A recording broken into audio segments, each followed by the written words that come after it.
কেহ যদি 4 রাকাত বিশিষ্ট নামাজের 3 রাকাত না পায় তথা মাসবুক হয়, তাহলে সে উক্ত থেকে ছুটে যাওয়া 3 রাকাত নামাজ কিভাবে আদায় করবে?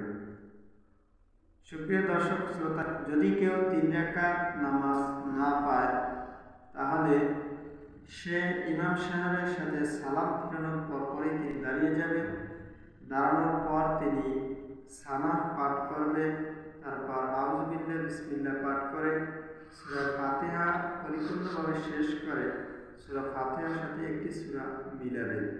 তারপর রুকু সিজদা যথানিয়মে করে বৈঠক করবে।